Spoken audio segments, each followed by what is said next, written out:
So you're going to have to hang with me because this might come as a surprise to you, but I'm like a super shy, introverted person.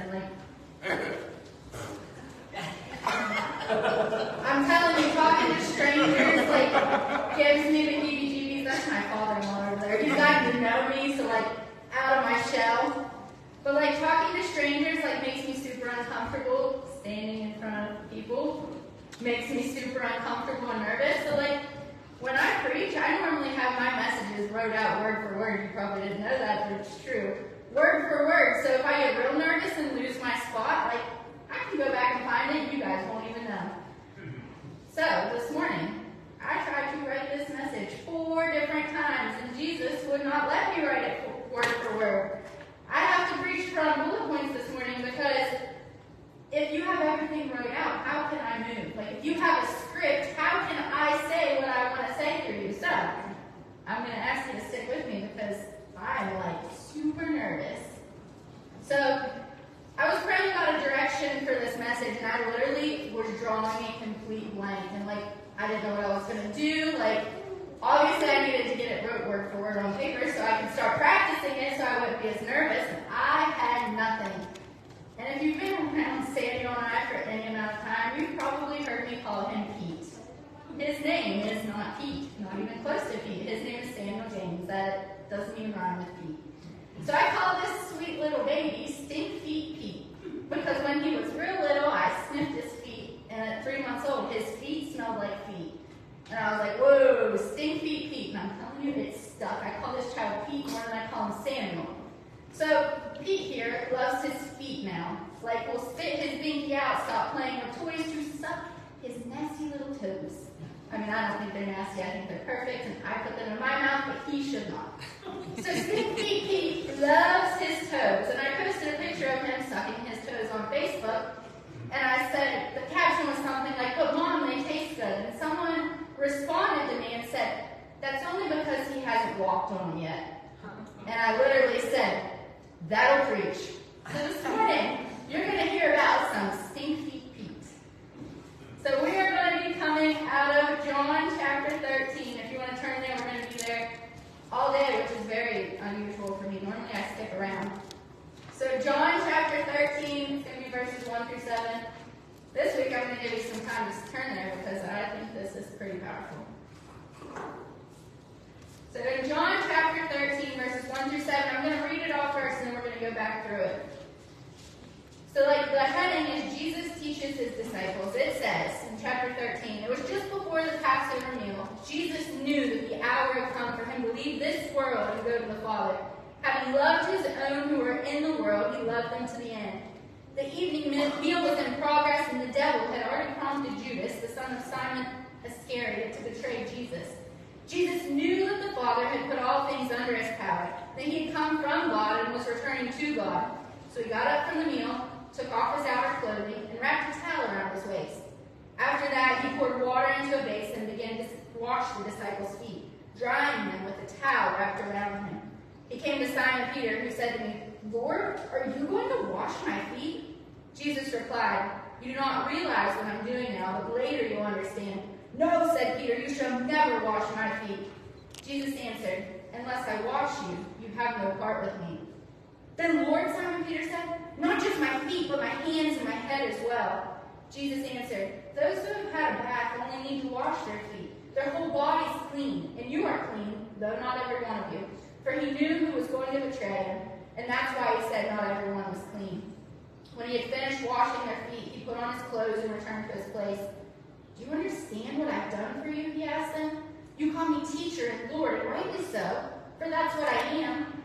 Now that I, your Lord and teacher, have washed your feet, you also should wash one another's feet. I have set you an example that you should do as I have done for you. Very truly, I tell you, no servant is greater than his master, nor is a messenger greater than the one who sent him. Now that you know these things, you will be blessed if you do them.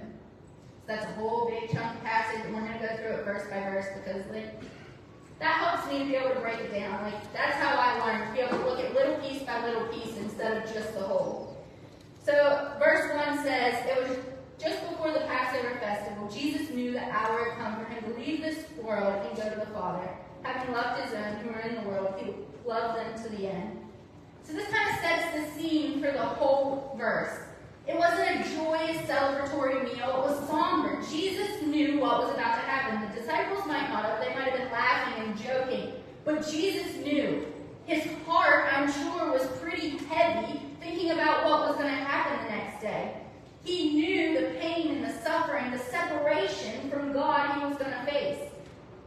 It was his last days on earth, yet he chose to spend time with these mostly trusted, 12 disciples, quality time with them, because he loved them to the very end. So verse 2 says, the evening meal was in progress, and the devil had already prompted Judas, the son of Simon Iscariot, to betray Jesus. Judas has already been prompted by the devil. Judas has already made up his mind, and Jesus knew that. Jesus knew Judas had made up his mind, but yet he sat at the table with him. I need you to really take that in, because that's huge. Amazing grace. He knew Judas was going to send him to the cross for just a little bit of money, yet he sat at the table with him and was eating. He was breaking bread with him. Judas was at the table. Despite everything that was going to happen, Judas sat with Jesus. So the next verse 3 says, Jesus knew that the Father had put all things under his power, and that he had come from God and was returning to God. All things were under God and his power. Jesus knew that although the devil got a foothold on Judas, he didn't have any real power. So like in our life group, we talk about big P power. Or when we had our life group, big P power. God has big P power. He has legitimate, called legions of angels down from the sky power. The enemy has power. The enemy has little P power. The enemy has power if we let him have power. Judas let the enemy have his little P power in his life when he could have experienced the big P power that was sitting at the table with him. So, verse 4 says, so he got up from the meal, took off his outer clothing, and wrapped a towel around his waist. I need you to realize when Jesus did this, he wasn't just doing this because he didn't want to get his coat dirty. This was on purpose. Jesus didn't do anything willy-nilly. Jesus took this off and wrapped a towel around his waist because he wanted to look like a servant. He wanted to send a message to the disciples that he was serving them. He didn't do it just because he didn't want to get wet. He did it for a purpose. He wanted the disciples to see us, or wanted the disciples and us to see him as the Messiah, humbling himself, serving, which is the gospel story wrapped up.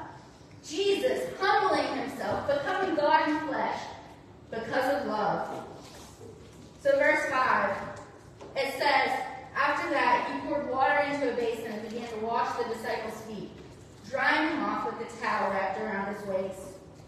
This one verse has quite a few layers, and I want to take a couple seconds to dig into it. So first, I want us to acknowledge that it says the disciples. It didn't say the disciples minus Judas. It didn't say 11 of the 12 disciples. It says all the disciples were there.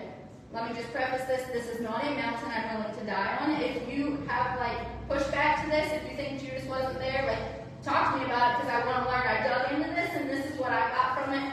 But I want you to know, it doesn't specifically say Jesus washed Judas's feet. So I'm not going to die on this mountain. If you want to talk to me about it, I'm open.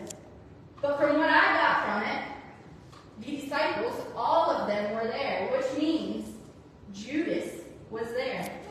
Judas, who was going to sell Jesus out, was being served by the King of all kings. The verse also says that he dried their feet with the towel around his body.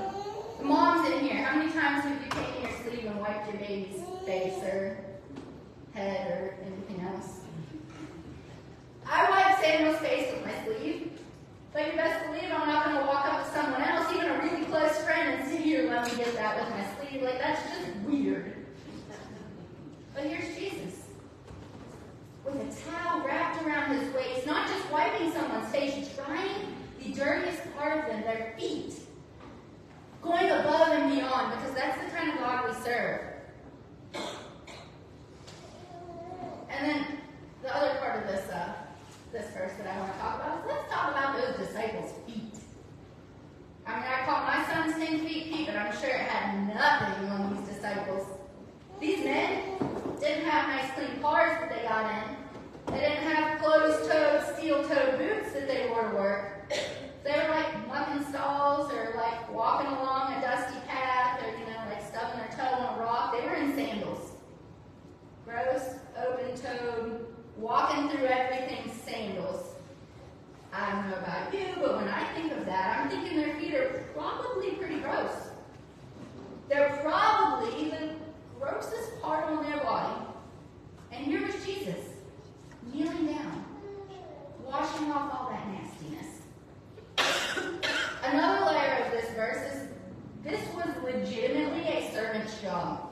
During this time, when you entered a house, there was, if you could afford it, a servant that would come and wash the guests' feet before they ate.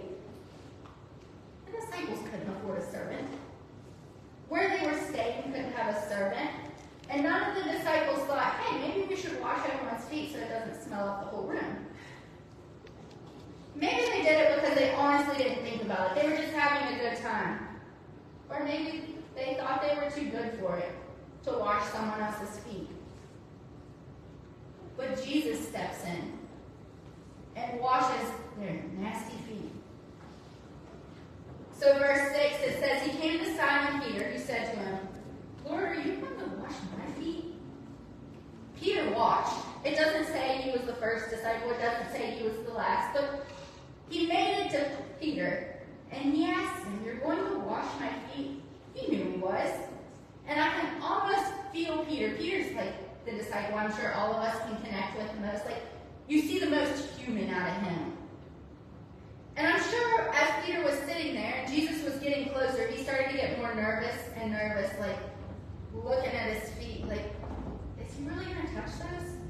I know what I stepped in 5 minutes ago. Are you really going to touch my feet? And as I was studying this morning, I just had this image in my head of like God trying to come near and us pushing him back. Like you hear a message or you feel the Spirit of God move and you're standing at your pew white knuckling the pew with your knees locked because God, you can't come near me. God, you don't know what I walked through last week. God, you don't know what I'm doing at home. Let me just keep you at arm's distance. I feel like that's kind of what Peter was doing. God, please don't come any closer to me because then you're going to have to deal with this. So I can almost imagine the list of excuses running through Peter's head as Jesus was getting closer to me. But Jesus, they're too dirty for you. You don't know what I've been through. You don't know where I've been. You just don't know, Jesus. Jesus, you don't want near that part of me. I can almost hear Peter making those excuses. And then as I was thinking about Peter making the excuses, I was thinking about us making the same excuses. God, I'm dealing with that. You really don't need to touch it. God, I'm really gross in that area. Why don't you just look over here where I'm doing well? We get stuck there too. So verse 7, it says, Jesus replied, you don't realize what I'm doing, but later you will understand. Jesus is telling Peter that although it's just washing feet in the moment, it's so much more than that. There was such a bigger lesson in it that would shape everything for him and his followers then and to come. So verse 8, Peter still doesn't understand it. Like, I feel like this is where I am. Like, Jesus is trying to come near me. I'm like, no. And he's like, listen, you really got to let me. And I'm still like, no. So verse 8, it says, no, said Peter, you shall never wash my feet. This shows that Peter still didn't understand. We, as today Christians, can read the rest of the story. Peter couldn't. All Peter saw was his right now problem. All Peter saw was Jesus trying to help him, and he really didn't want it. Peter saw the moment, and all he could see was he was unworthy of the master touching his gross, stinky feet. So verse 9 says, verse 8 also says, unless I wash your feet, you have no part in me, which I concluded with verse 9. So it says, Then Lord Simon Peter said, not just my feet, but my hands and my head as well. I can almost feel the urgency in Peter's tone. Like, first he's like, no, you can't do that. And Jesus is like, well, if I don't do this, you can't have a part of me. And Peter's like, okay, God, whatever it takes, please wash my head, wash my hands, wash my feet. I just want you. That's where I want to be. I want to be so sold out that when Jesus says, I'm going to wash your stinky feet, I'm going to say, wash the rest of me too, God, because I need more of you. I need whatever you want to do for me. I want that kind of urgency. I want to be like Peter and throw my hands in the air and say, do whatever you have to do, Jesus, because that's the point. We get comfortable. We let Jesus touch the clean parts of us, the parts that we think make him proud, when all he wants are the dirty parts. He's asking you, dirty parts. He's asking for your stinky feet, and you're saying, no, why don't you just wash my hands instead? When he's saying, please, please just let me wash your stinky feet. You don't understand it now, but one day you're going to understand that me washing the stinkiest part of you is going to be the best thing that ever happened to you. So verse 10 says, Jesus answered, those who have had a bath need only wash their feet. Their whole body's clean. You are clean, though not every one of you. If you've confessed your sins to Jesus and asked him to forgive you and repented, turn from that, you're clean. I need you to hear that. Like if you are living in relationship with Jesus, confess your sins, living with him, you're clean. The cleansing of your feet, that's maintenance cleaning. Actually, this did not come from me at all. This was totally JJ. That's maintenance cleaning. The daily denying yourself and surrendering him, that's maintenance cleaning. Your feet, soles, get dirty because you are walking in a dirty world. You need the feet, soles clean because it is a dirty world. But your spiritual soul, if you are living in him, with him, is already clean. So verses 12 and 13. Oh, wait, we skipped 11. See, this is why I write it out word for word. For he knew he was going to betray him. That's why he said, not every one of you. Jesus knew Judas wasn't clean,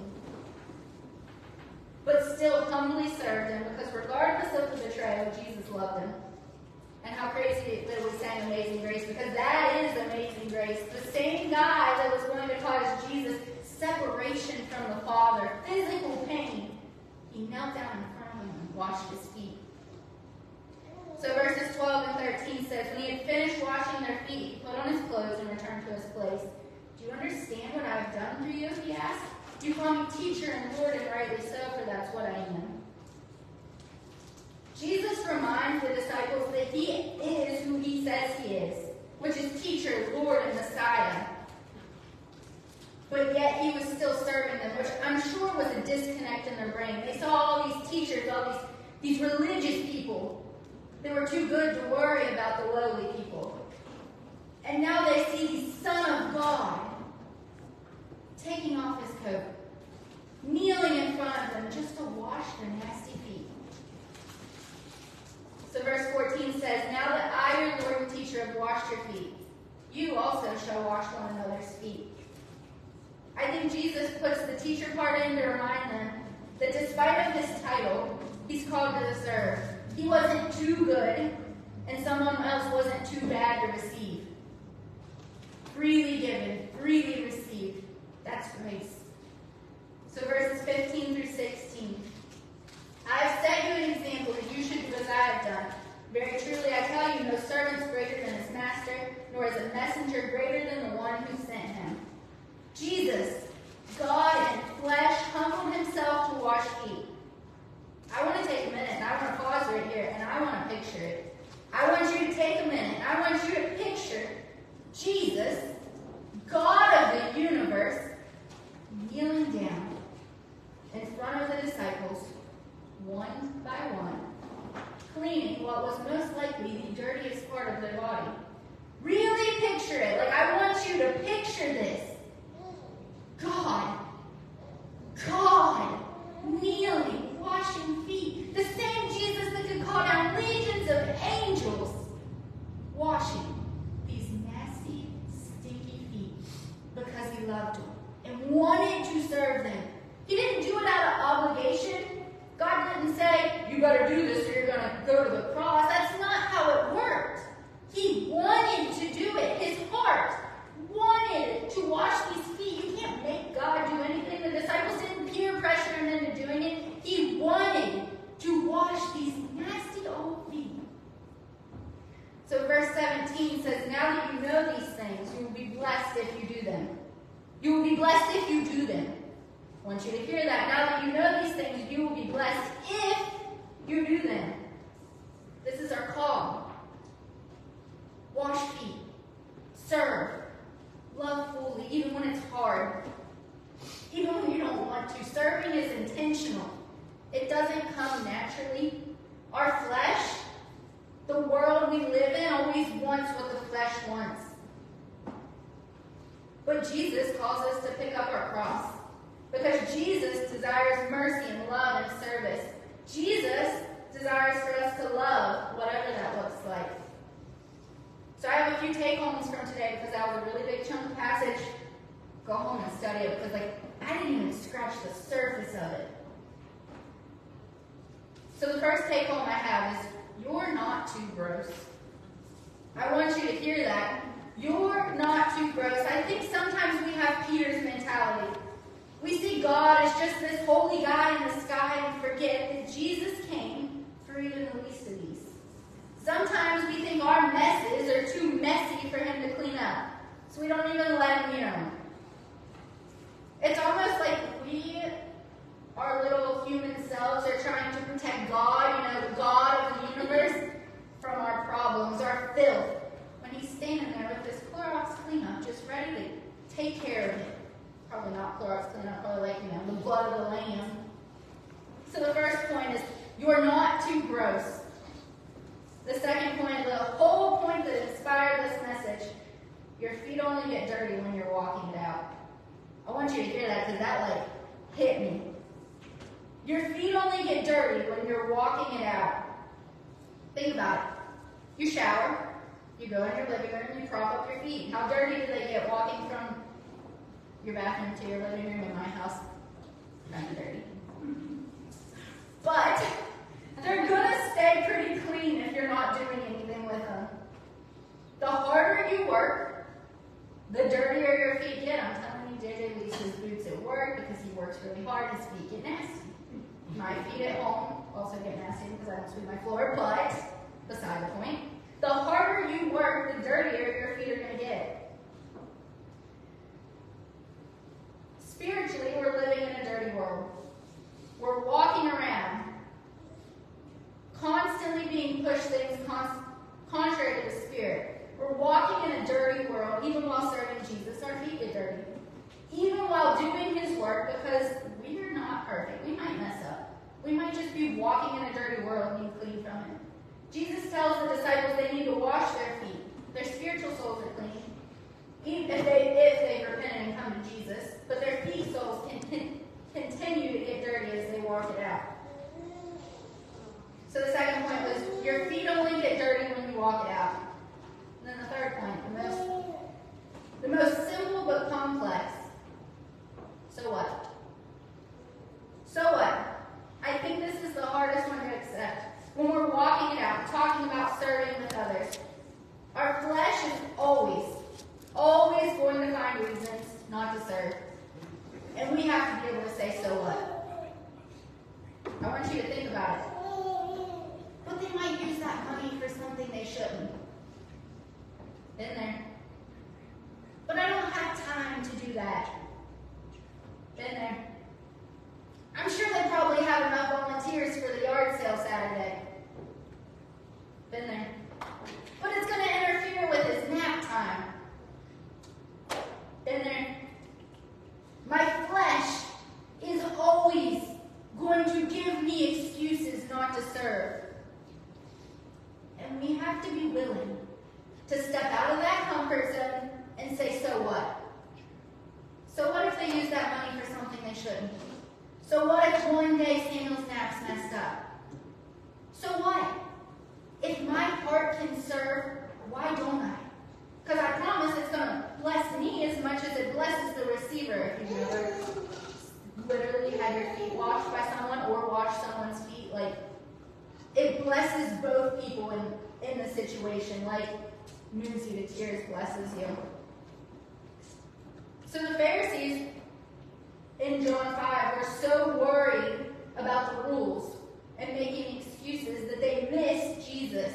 Jesus literally healed a man after 38 years of not walking. And the Pharisees were like, but you did that on a Sunday. What are you doing? They missed the whole point of it because they were unwilling to open their eyes. So when your flesh tries to make excuses to not see God, I want you to look at your flesh and say, so what? So what? God's calling me to do this. Stop letting the enemy whisper lies when God wants to use you. I want you to look at the enemy square in the face, and not square in the face,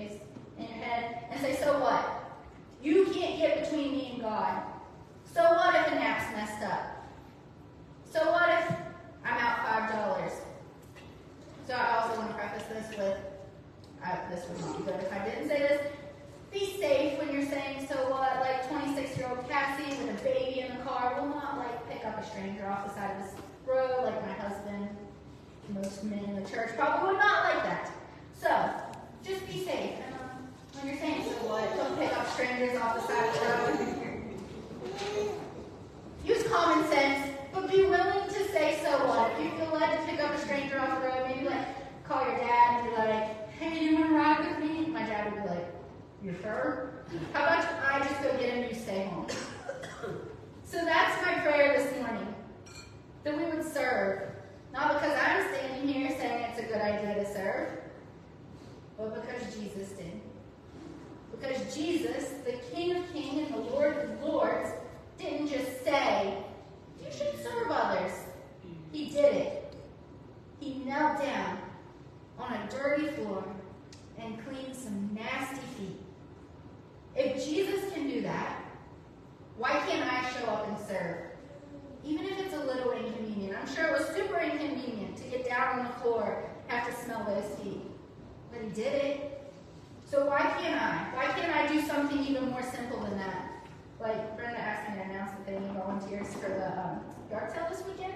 So I'm going to shamelessly say, if Jesus can serve and wash feet, if you're free Friday or Saturday, why can't you show up and serve? Why can't you find a family in the area? Just go be a friend. It doesn't have to be elaborate. You don't have to make them a 5-course meal and drop it off. It can be a text that says, hey, I'm thinking of you. Hey, can I buy you some coffee? Hey, can I hang out with you? Hey, I'm praying before you. So that's my prayer, that we would serve wherever God is calling us, because it's not going to look the same. My season of life looks a whole lot different than most of the people in the church. I feel that we can all serve in different areas. That's how the church works. Not everyone's called to serve in the same capacity. And that's the point of it. So I can't stand up here and tell you what you're called to do. I can't tell you if you're supposed to show up to the yard sale. I can't tell you if there's a certain ministry you're called to. But I can tell you, like Ryan said, you were created for a purpose. And if you're unwilling to serve, you're probably not going to live out that purpose. So I just want to, I didn't know if I was going to do this, I just want to have a moment to respond. Because, like, this isn't really a heavy message. I mean, it is, but it isn't. Like, but God can speak through it. Like, I've been struggling recently that I didn't know what my purpose was. I think right now it comes back to just being a godly mother to my sweet little baby. But I can have a purpose while doing that. And I just want to pray that we would all start to figure out that purpose as a church, because this has been a weird season. It's been a very weird season, a very good but different season. And I just want to pray as we go into yet another season, going back to school, Adam coming back, that we would find our purpose and our drive to serve during that time. Because I feel like we've kind of lost it. Not just as a church individually, we've lost our desire to serve one another. Humbly, without recognition, bare minimum, just serve each other with a grateful heart. I just pray as we move forward in this season that we would find that purpose again. So we're going to go ahead and log off on